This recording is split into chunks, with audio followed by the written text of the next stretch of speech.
bunch of outlet stores. That's mainly what's gonna be like. You're never gonna see like one big. You're never gonna see like a huge big department store very often.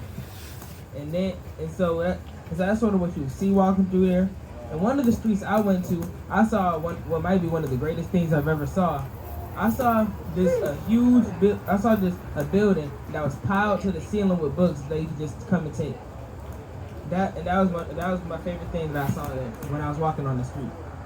And you gonna also pass these small shops they call hanuts, and they're sort of like grocery stores and like convenience stores. You can buy pretty much all the groceries you need to make anything there. You can get drinks, you can get ice cream. Yes, ma'am. Where were you? I was in Rabat, which is the capital of the country of Morocco.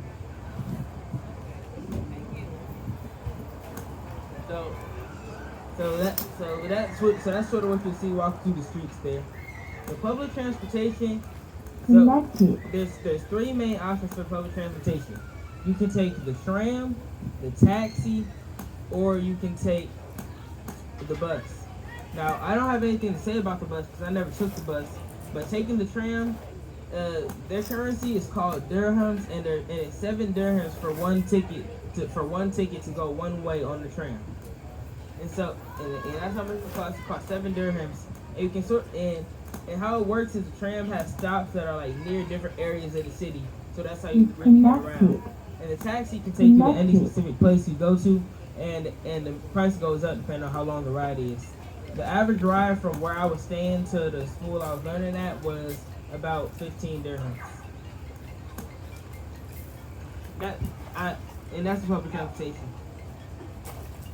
So now, one of the things that I like everywhere, obviously, is gonna be the food, and the food, there, it was quite unique. I can't tell you why I was in Morocco. And I'm talking about the food. So why I was in Morocco is I wanted to learn more about myself, sort of like the culture there, but also how it relates back to me being African American. And that's the main reason I went there, and I feel as if that was fulfilled. And what allowed me to go there is the program. It's called CIAE, and they did a presentation at my school, and I decided to apply to go. And I won like a $5,000 scholarship to go there. So I was able to get some money off of it too. What school do you attend? Renaissance High School. Okay. I don't like it though. I don't like none of the high schools here. He used to go to I did used to go to VSA. I like them. They cool. No, I can never be homeschooled. So and about the food, so I'm sort of gonna tell you like what the food structure is in like restaurants. Most sort of just standard chain restaurants will have stuff like pizza, what they call tacos, and then different types of sandwiches and salads. What they call tacos is sort of like a burrito, but it's also like it's also sort of like different shapes. And most of the time, it's served with fries. And they also serve juice at a bunch of different stalls throughout the city. And sort of some of the traditional Moroccan meals you'd have tagine, which is like a stew, but it has to be cooked in a specific clay pot. And it's eaten with bread. Every meal every authentic meal that's cooked by somebody that you eat there is served with bread. They eat bread a lot there. And so with certain stews, like a combination of there's most times you're gonna see potatoes, tomatoes, onions, sometimes peppers, stuff like that. And then they're gonna put salt, pepper, and a certain spice on it. I got to make it one time. It was pretty good. And they also drink tea with almost every meal. hot tea. Yes, hot tea. They asked me if I wanted it sweetened or not. I told them no. Also they do play the djembe drum there. It was nice being able to show my host family who I was staying with that I already knew how to play. This outfit was given to me by my host father, Abdullah, that I'm wearing right now. Okay. It's called a jalaba, and some people wear it out. Most people wear it to the mosque or to more special occasions, from what I've picked up. And what people wear there is they wear pretty much similar stuff that you would here. and all the clothing stores sell a lot of like fake designer. I don't wear real designer, so I definitely don't wear fake designer either. And that's sort of what the fashion is. That's sort of what the fashion is like there. So a lot of older men wear hats. And about the language culture, the main language that they speak there is called Darija, which is the Moroccan dialect of Arabic, and they also and the second language is French. But most of the youth have decided to stop speaking French and start to learn English, since French was one of the main people that colonized Morocco.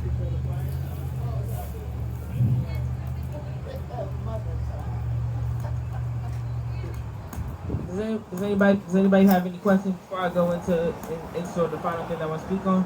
Yeah. What we gonna see? Talk about what you studied. What I studied? The main thing that I studied was the language Darija and some Islamic culture as well. But a lot of the stuff I learned about Islamic culture I already knew, but it was good to learn some new things. And you had a question too? I was in Morocco almost a month, from July 6th to August 2nd. And what's the weather over there right now? Is it winter or summer? Right now it's around summer, the similar weather that it was here. And in the first 2 weeks I was there, it was hotter here than it was then. Yes, how many? Yeah, you talked about the youth rejecting the language of the colonizers for English, which is also a colonizer language. What about their mother tongue? What did you say the Moroccan dialect was? Yeah, the Moroccan dialect is Darija, but the language of the native Amazigh tribe, which is the native North African tribe, they speak a language called Tamazight. Okay, so are the young people connecting with their mother tongue? Most of the people that I saw, that when you go there, some of the signs, like you know how sometimes signs will be in like 3 languages here. Sometimes you see a sign. Most of the time when I went through, you see a sign in Arabic, a sign in French, and then a sign in Tamazight. But most of the people that I know that speak in that language seem to be in like their 30s. I didn't see many young people speaking. Okay.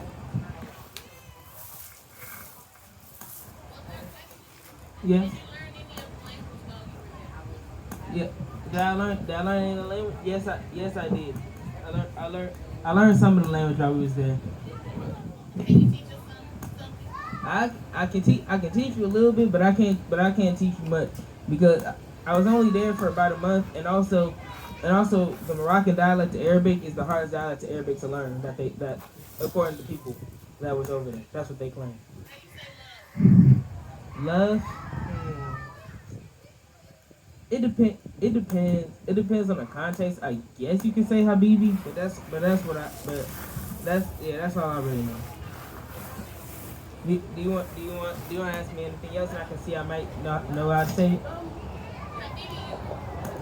Say what? How to say I love you? Oh. Most of the time I've seen that word used in the context of my love, so I can't really say no. Like calling someone your love.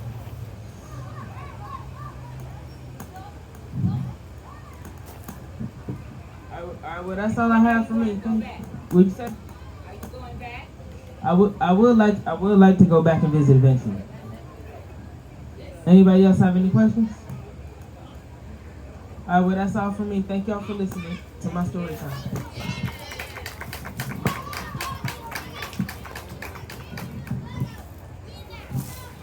Colin.